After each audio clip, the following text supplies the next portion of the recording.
Hello students, welcome back to my next video lecture. Myself Saurav Gautam, and in today's lecture we are going to discuss Faraday's second law of electrolysis. Last lecture में हमने पढ़ा था Faraday first law of electrolysis, okay, जिसमें हमने जाना था कि weight of substance deposited on electrolysis is equal to electrochemical equivalent into I into T. Okay, now today we are going to discuss second law of electrolysis given by the Faraday.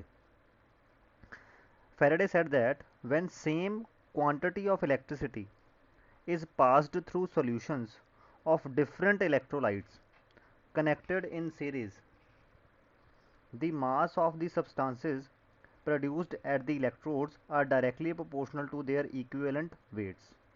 ठीक है, मान लो आपने दो electrolytes लिए, okay, clear, ये दो electrolytic solution लिया आपने, कॉपर सल्फेट का सोल्यूशन लिया और ये सिल्वर क्लोराइड का सोल्यूशन लिया, सिल्वर नाइट्रेट का सोल्यूशन लिया, ओके, और आपने इनको सीरीज में लगा दिया। सीरीज में लगाने का मतलब क्या है कि बैटरी का जो पॉजिटिव एंड है वो आपने एक इलेक्ट्रोड से लगाया, ओके, क्लियर, और नेगेटिव एंड आपने दूसरे वाले के इलेक्ट्रोड से लगाया, ये वाला, तो नेगेटिव इसको गया, क्लियर, और ये वाला जो इसके साथ वाला होगा तो इसको आप क्या पॉजिटिव हो जाएगा ये, क्लियर, क्योंकि ये ऐसे जुड़ा माना जाएगा आपको कि ये बैटरी के पॉजिटिव से जुड़ा है, ठीक, और ये ऐसे माना जाएगा कि ये नेगेटिव से जुड़ा है ये वाला, तो ये नेगेटिव हो गया, क्लियर।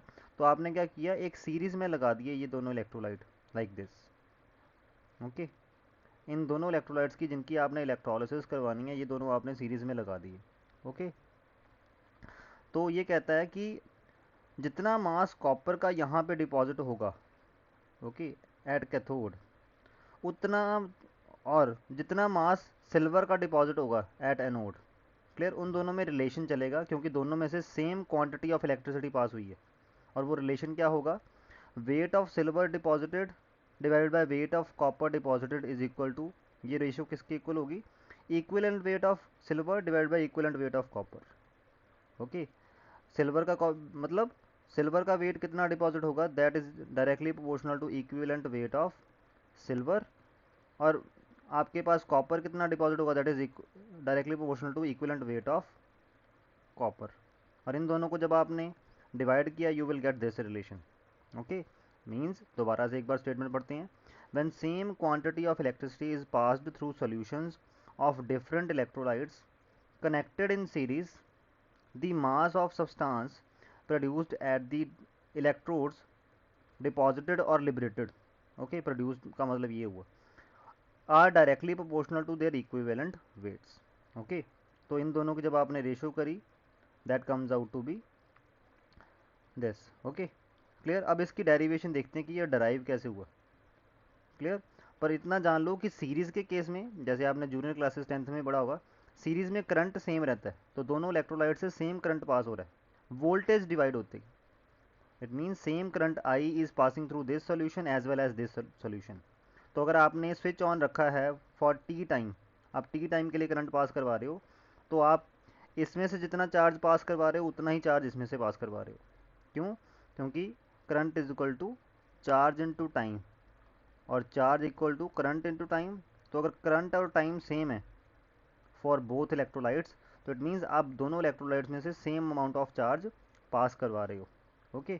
और जब same amount of charge pass होता है दो इलेक्ट्रोलाइट से, तो कितना वेट ऑफ सिल्वर डिपॉजिट होगा डिवाइड बाय कितना वेट ऑफ कॉपर डिपॉजिट होगा, that this ratio is equal to equivalent weight of silver divide by equivalent weight of copper, okay.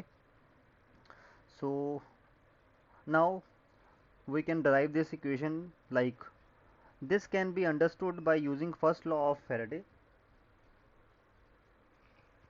as we know that weight of silver deposit जो होना था, अगर हम first law of Faraday से देखें तो वो कितना होता, Z electrochemical equivalent for silver into I into T, और इलेक्ट्रोकेमिकल इक्विवेलेंट फॉर सिल्वर क्या बनता, equivalent weight of silver divide bye 96500। ये हमने लास्ट वीडियो में पढ़ा हुआ है रिलेशन कि Z किसी सब्सटेंस के लिए क्या होता है, कैसे निकलता है, उसका equivalent weight divided by 96500, okay. तो यहाँ से आपके पास निकल जाता है वेट ऑफ सिल्वर डिपॉजिट, और दूसरी तरफ अगर आपने देखना हो वेट ऑफ कॉपर डिपॉजिट वो कितना होगा, equivalent constant for copper into current into time. Okay, तो आपके पास करंट और टाइम की वैल्यू जो है वो दोनों इलेक्ट्रोलाइट्स के लिए सेम ही है। क्लियर? क्यों सेम है? क्योंकि आपने उन दोनों को सीरीज़ में कनेक्ट किया हुआ है। क्लियर? तो आपके पास वेट ऑफ सिल्वर डिपॉजिट के लिए रिलेशन ये बन गया और वेट ऑफ कॉपर डिपॉजिट के लिए रिलेशन ये बन गया। तो जब आपने 1 को 2 से डिवाइड करवाओगे तो जो कॉमन वाले फैक्टर्स हैं वो कट जाएंगे। Okay, clear? Both are connected in series, so I and T will be same for both. तो आपने 1 को 2 से डिवाइड किया यहाँ पे and you get relation this, weight of silver deposited divided by weight of copper is equal to equivalent weight of silver divided by equivalent weight of copper. Okay, so ये आपके पास relation बन गया। इसको थोड़ा और मॉडिफाई करते हैं, ये वही जो मेजर स्टेटमेंट है।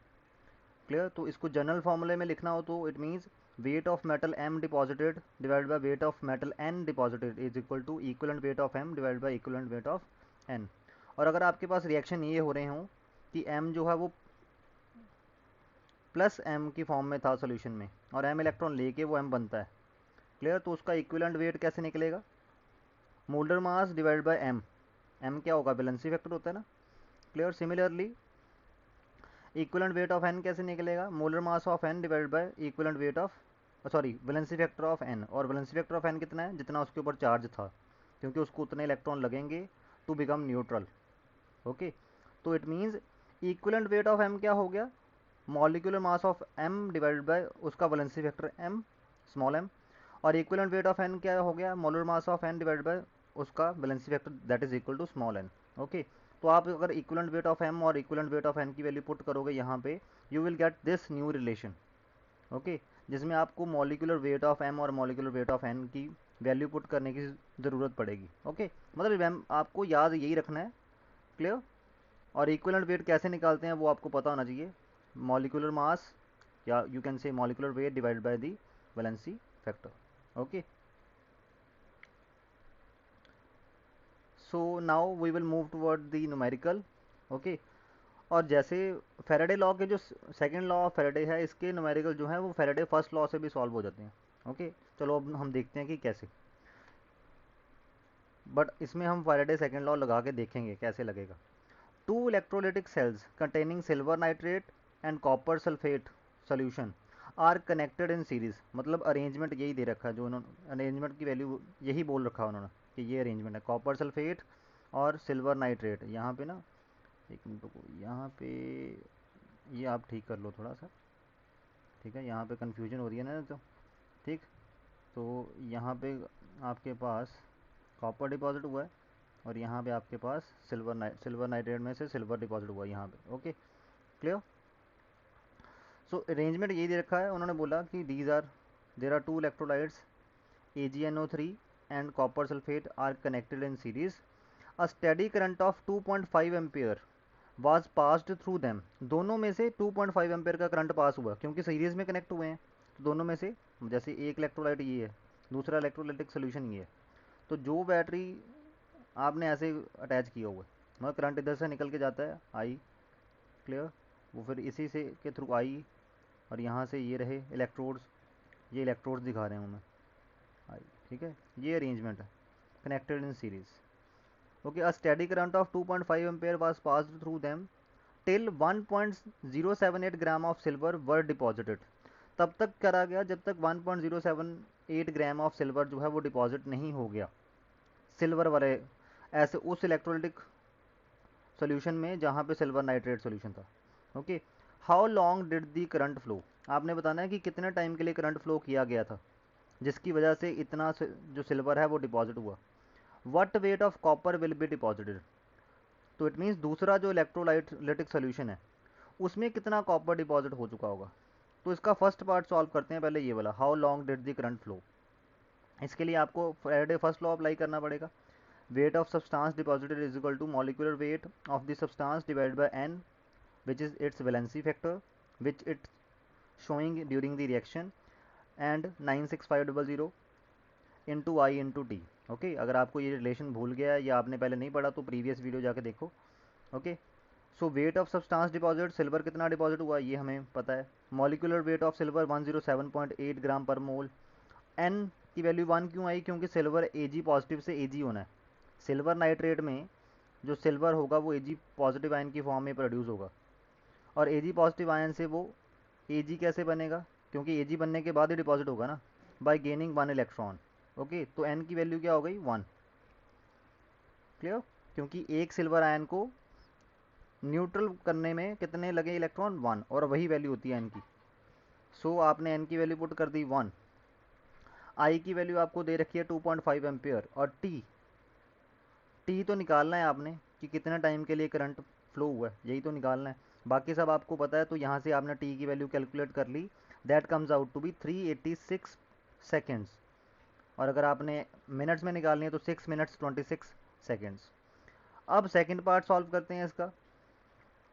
सेकंड पार्ट में हमने क्या करना है, सेकंड पार्ट में हमें पता लगाना है what wait of copper will be deposited, कि कॉपर का कितना वेट जो है वो डिपॉजिट हो जाएगा।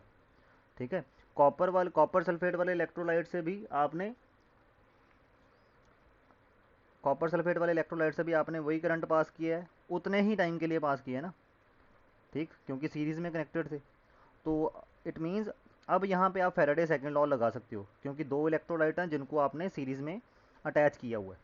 तो weight of silver deposited divide by weight of copper deposited is equal to equivalent weight of silver divide by equivalent weight of copper. Clear. और कॉपर के लिए क्या रिएक्शन होगी, आपने कॉपर का जो सॉल्ट लिया है वो क्या है, कॉपर सल्फेट, और कॉपर सल्फेट में कॉपर किस फॉर्म में होता है, Cu+2 में। तो Cu+2 से Cu में कैसे कन्वर्ट होगा, बाय गेनिंग 2 इलेक्ट्रॉन। तो इसके लिए n की वैल्यू क्या हुई 2, वैलेंसी फैक्टर कितना हुआ 2 कॉपर के लिए। ओके, तो इट मीन्स इक्विवेलेंट वेट ऑफ सिल्वर के लिए क्या हो रहा था, सिल्वर Ag पॉजिटिव एक इलेक्ट्रॉन लेके Ag बन रहा था। ठीक, तो सिल्वर के लिए इक्विवेलेंट वेट कैसे आएगा, मॉलिक्यूलर वेट डिवाइड बाय उसका वैलेंसी फैक्टर कितना है 1। और इक्विवेलेंट वेट ऑफ कॉपर कैसे निकलेगा, उसका मॉलिक्यूलर वेट डिवाइडेड बाय उसका वैलेंसी फैक्टर। रिएक्शन में वो कौन सा वैलेंसी फैक्टर शो कर रहा है 2, क्योंकि Cu+2 फॉर्म में है, 2 इलेक्ट्रॉन लेके Cu में कन्वर्ट हो रहा है। ओके, सो 63.5 डिवाइड बाई 2, तो ये आ गए इक्विवेलेंट वेट्स। तो put value weight of silver deposited divide by weight of copper deposited is equal to equivalent weight of silver divide by equivalent weight of copper. तो equivalent weight of silver ये रहा, equivalent weight of copper ये रहा। तो WCU आप निकाल लो यहाँ से, this will be the wait of copper deposited. तो इट सिंपली आपने सेकेंड लॉ अप्लाई किया, फैराडे सेकेंड लॉ, उससे निकल गया। बट इसको आप दूसरे फैराडे फर्स्ट लॉ से भी कर सकते हो। ये जो इसका सेकेंड पार्ट है ना, ये वाला वेट ऑफ कॉपर डिपॉजिटेड निकालना है जिसमें, इसको you can do it with Faraday first law also, क्योंकि अब आपको करंट कितना है वो पता है। ठीक है, जिस जो करंट आपने पास किया है, ओके, और कितने टाइम के लिए पास किया है वो भी आपको पता लगा किया है, क्योंकि वो आपने यहाँ पे सॉल्व करके निकाला है सेकेंड्स में। तो यहाँ से आपने क्या किया, weight of copper deposited is equal to molecular weight of copper divide by n which is the valency factor which is it showing during the reaction, कितने इलेक्ट्रॉन गेन कर रहा है। तो 96500 इंटू आई इंटू टी आपको पता है 386 seconds, क्योंकि same time के लिए करंट पास किया है उसी सोल्यूशन से। करंट आपको पता है 2.5 एम्पेयर, मॉलिक्यूलर वेट 63.5, एन की वैल्यू 2 है, और ये आ गया। आपने W ऑफ कॉपर निकाल लिया, वो उतना ही आ गया जितना आपने वैसे फैराडे सेकंड लॉ अप्लाई करके निकाला है, क्योंकि फैराडे सेकंड लॉ भी फैराडे फर्स्ट लॉ से ही बनाया गया। Okay, so this is all about Faraday's second law. So see you in the next video. Till then, thank you students.